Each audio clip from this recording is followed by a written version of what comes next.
Dans Matthieu, le chapitre 12, le verset 38 à 41, on voit le scribe et les pharisiens qui posent Jésus-Christ la question. Ils demandent même, Seigneur, nous voulons te voir faire un miracle. Et le Seigneur Jésus leur répond, il leur dit, vous ne pouvez pas voir un miracle de ma part, sinon celui de Jonas. Et je me suis rendu compte que le prophète Jonas, c'est l'un de préfiguration de Christ, parce que le Christ lui-même a pris comme Jonas comme exemple. Il a dit, Jonas a passé 3 jours dans le ventre du poisson, et de même aussi, vous allez voir le Fils de l'homme faire 3 jours et 3 nuits dans le sein de la terre. Et je me suis posé la question, pourquoi le Seigneur Jésus n'a pas pu prendre Élie? On sait qu'il a exercé la puissance. On a vu Élisée, on a vu plusieurs prophètes de Dieu, plusieurs prophètes majeurs, mais Jonas est un prophète mineur par le nombre des écrits qu'il a écrits. On lui qualifie comme un prophète mineur, mais le Seigneur Jésus a pris Jonas. Pourquoi?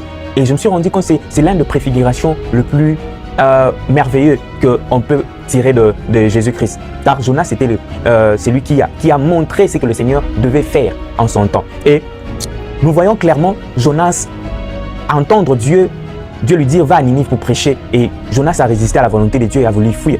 Et on voit Jonas entrer dans le bateau, et un temps arrive, il y avait le vent, tout ça, vous connaissez l'histoire, et Jonas se retrouve dans le ventre du poisson géant et tout. Et après ça, mais il y a une chose que je me suis rendu compte, Jonas est en train de dire à Dieu, il dit à Dieu que je sais que tu es bon, si je pars là-bas, tu vas pardonner à ces gens. Parce que Jonas connaissait Dieu, que notre Dieu est un Dieu bon. La nature de Dieu, c'est la bonté. Dieu est bon. Dieu n'est pas l'auteur de mauvaises choses. Dieu, tout ce qu'il fait est bon. Ça peut paraître un temps que c'est difficile, c'est peut-être mauvais pour nous, mais au fin de compte, on se rend compte que Dieu, tout ce qu'il a fait était bon, était pour notre propre bien. Et la ville de Ninive était une grande ville. La ville de Ninive était composée de plusieurs habitants.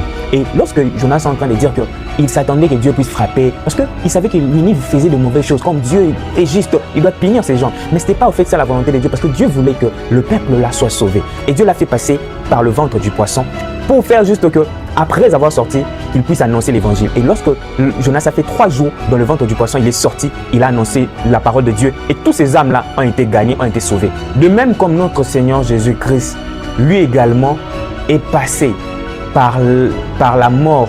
Il a fait 3 jours dans les tombeaux, et lorsqu'il est sorti, maintenant nous pouvons s'éteindre, on peut dire que Jésus-Christ est victorieux, parce qu'il est sorti du tombeau, il est mort et il est ressuscité. C'est cette œuvre-là qui a fait en sorte que nous puissions aujourd'hui annoncer cette nouvelle, que nous puissions aujourd'hui s'élever et dire que Jésus-Christ peut sauver. C'est pas cela, parce que si Jésus-Christ n'était pas mort, il était monté juste à la croix, je ne sais pas, mais Dieu a fait en sorte qu'il puisse entrer dans les entrailles de la terre, qu'il puisse entrer et sortir victorieux. Il est parti au séjour de mort, il a prêché. Jonas également dans le ventre du poisson, il a évangélisé.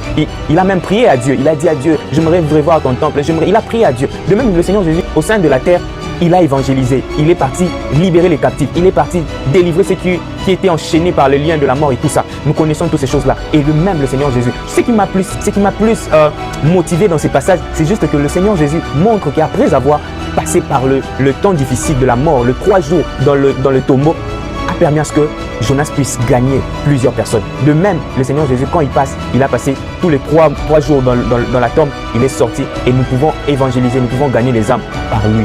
La bonne nouvelle est que lorsque nous passons des temps difficiles, le Seigneur permet que nous puissions passer des temps de mort, que nous puissions passer des temps comme si nous étions au tombeau, comme si nous étions dans les seins du poisson.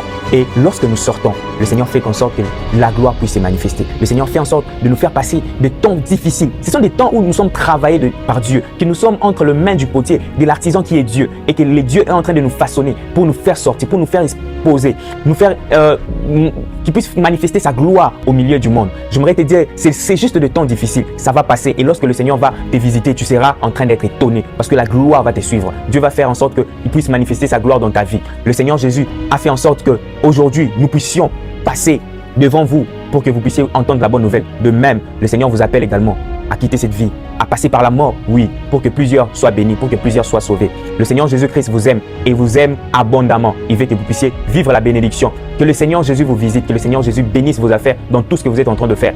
Que le Seigneur vous bénisse. Retiens que le Seigneur Jésus revient très bientôt. Amen.